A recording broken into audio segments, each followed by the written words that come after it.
వెంకటేశ గోవింద గోవింద హరి గోవింద గోకుల నందన గోవింద గోవింద గిరి గోవింద శ్రీ వెంకటేశ గోవింద.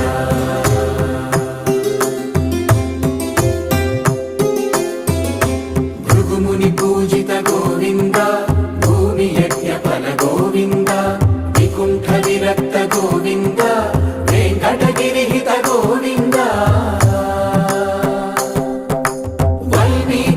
వెంకటేశ్వర స్వామి జీవితం తెలుగులో వివరంగా ఇలా చెప్పవచ్చు. శ్రీ వెంకటేశ్వరుడు విష్ణువు యొక్క కలియుగ అవతారం. ఒకప్పుడు ఆకాశలోని మహర్షి భృగుమోహర్షి త్రిమూర్తులలో అత్యంత పవిత్రమైన యజ్ఞం జరిపారు. ఆ యజ్ఞానికి ఎవరు సహాయపడతారని నిర్ణయించుకోవడానికి భృగుమహర్షి బ్రహ్మ, శివ, విష్ణుదేవుల వద్ద శిష్యత్వం కోసం వెళ్లారు. విష్ణువు స్వయం ధ్యానంలో ఉన్నప్పుడు భృగుమహర్షి తన కోపంలో విష్ణుస్వామి వక్షస్థలాన్ని తక్కువగా గుర్తించి తను కలిగిన అదనపు కంటిపాదంతో ఆయన సిన్యా తగిలించారు.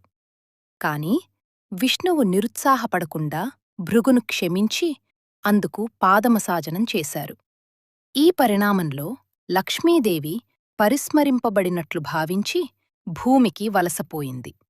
తర్వాత లక్ష్మీదేవి భూమిలో కొల్హాపూర్లో పుణ్యవతి పద్మావతిగా జన్మించింది.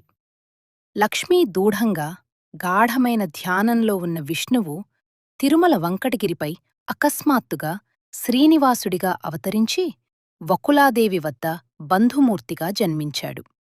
విష్ణువు ఈ మూర్తిగా భక్తుల కష్టాలను తొలగించడానికి భూమిపైన ప్రవేశించాడు.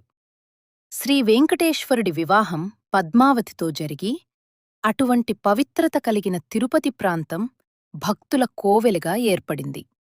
ఈ దేవస్థానం ప్రస్తుతం ప్రపంచంలో అత్యంత పెద్ద, ప్రజాదరణ పొందిన హిందూ ఆలయాలలో ఒకటిగా ఉంది. ఈ కథాస్థానం విష్ణువు, లక్ష్మీదేవి మధ్య జరిగిన సంఘటనలు, వారి అవతారాలు మరియు తిరుమలలో గల వెంకటేశ్వరుని దేవాలయ ప్రాముఖ్యత వివరంగా చెప్పబడ్డాయి. భక్తులు ఈ స్వామిని శ్రీనివాసుడు, బాలాజీ, వెంకటాచలపతి అని పిలుస్తారు.